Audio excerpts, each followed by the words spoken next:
Bhavnagar medical કોલેજમાં રેગિંગનો પ્રશ્ન સમગ્ર ગુજરાત સાથે દેશભરમાં મેડિકલ ક્ષેત્રમાં ચર્ચાસ્પદ બન્યો છે અને ચર્ચાસ્પદ બનવો જ જોઈએ, કારણ કે સિનિયર વિદ્યાર્થીઓ દ્વારા જુનિયર વિદ્યાર્થીઓ ઉપર રેગિંગ થાય, એમના ઉપર અત્યાચારો થાય, અમાનવીય વ્યવહાર થાય, એ કોઈ પણ સંજોગોમાં વ્યાજબી નથી.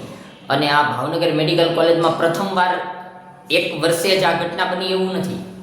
લગાતાર છેલ્લા 3-4 વર્ષથી, ગયા વર્ષે તો એવી ઘટના બનેલી કે અપહરણ કરીને સિનિયરો જુનિયરોને લઈ ગયા હતા અને ઢોરમાર માર્યો હતો. એટલે ઘટના વારંવાર ભાવનગર મેડિકલ કોલેજમાં બની રહી છે, એટલે ખાસ પગલાઓ લેવાવા જોઈએ અને રાજ્ય સરકાર દ્વારા પગલાં લેવામાં પણ આવ્યા છે. હવે મૂળ મુદ્દો છે રેગિંગનો પ્રશ્ન, પણ એમાંથી એબીવીપી જે ભારતીય જનતા પાર્ટીની વિદ્યાર્થી પાંખ છે અને મેડિકલ કોલેજના ડીન ચિન્મય શાહ સાહેબ, તો એમની અલગ પ્રકારની સ્ટોરીઓ એ વિવાદિત કેન્દ્રમાં લાવવામાં આવી છે. તો તે માટે એક પત્ર લખવામાં આવ્યો છે. આમ તો સોશિયલ મીડિયાની ભાષામાં એક પોસ્ટ છે, એક રજૂઆત છે, લખાણ છે. સૌથી પ્રથમ આ લખાણ આપણે જોઈ લઈએ કે એમાં શું લખવામાં આવ્યું છે. માનનીય હેલ્થ મિનિસ્ટર પ્રફુલ્લ પાનસેરિયા સાહેબ, એમપી શ્રીમતી નીમુબેન બાંભણિયા, પુરુષોત્તમભાઈ સોલંકી, જીતુભાઈ વાઘાણી, શ્રીમતી સેજલબેન પંડ્યા સહિતના લોક નેતાઓને આ વિનંતી કરવામાં આવી છે કે ભાવનગરમાં રેસિડેન્ટ ડૉક્ટરો સાથે થયેલા રેગિંગને સમગ્ર દેશ અને રાજ્યની સાથે હું પણ કડક રીતે વખોડું છું અને આપ સર્વોએ લીધેલા ત્વરિત પગલાઓને બિરદાવવા યોગ્ય છે, તેમ રજૂઆતમાં લખાણમાં જણાવવામાં આવ્યું છે. આગળ લખ્યું છે કે પરંતુ એક ઘટના ક્યાંક દબાઈ ગઈ છે. મેડિકલ કોલેજના ડીનનો હોદ્દો એ કમિશનર, કલેક્ટર કે એસપીથી ઉતરતો ન ગણી શકાય.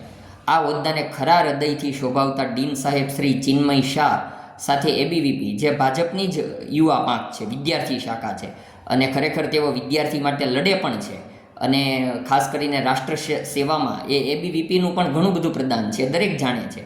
અને તેમણે જણાવ્યું છે કે મેં ખુદે પણ એ અનુભવ્યું છે અને ડીન સાથે કરેલું આ વર્તન આપને અયોગ્ય જણાતું હોય આ નેતાઓએ, તો તેઓએ જાહેરમાં કે પ્રિન્ટ મીડિયામાં એક વખત એમના પક્ષે કંઈક કહેવાથી આ પદ પર ભવિષ્યમાં કોઈ સારો ડૉક્ટર આવતા પહેલાં ખચકાટ નહીં અનુભવે.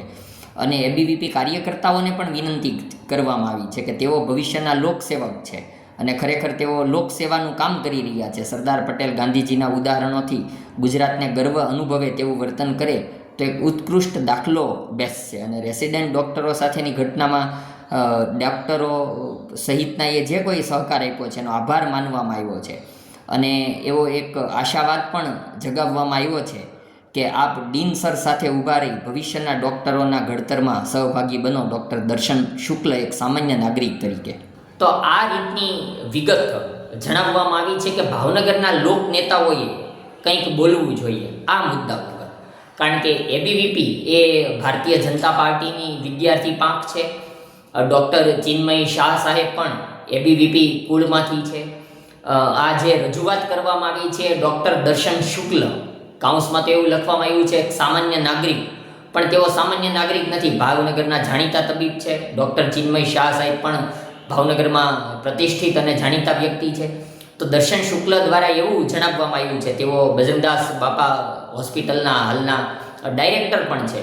તેમણે નમ્રતાપૂર્વક એવું જણાવ્યું છે કે એબીવીપીના જે હોદ્દેદારો છે તેઓ પણ પોતાનું વર્તન વ્યવહાર સારી રીતે બનાવે અને મહાત્મા ગાંધીજી, સરદાર વલ્લભભાઈ પટેલ જેવા નેતાઓના ઉદાહરણો ટાંકવામાં આવ્યા છે. એટલે વિનમ્ર ભાવે તેમણે રજૂઆત કરેલી છે અને સાથે ભાવનગરના લોક નેતાઓ પણ આ મુદ્દે કંઈક પ્રકાશ પાડે, કંઈક બોલે તેવું જણાવવામાં આવ્યું છે. એ કેન્દ્રીય મંત્રીઓ નીમુબેન બાંભણિયાથી માંડીને રાજ્યકક્ષાના જે મંત્રીઓ છે તેમની પણ તેમાં વાત છે કે તેઓએ કંઈક નિવેદન આપવું જોઈએ.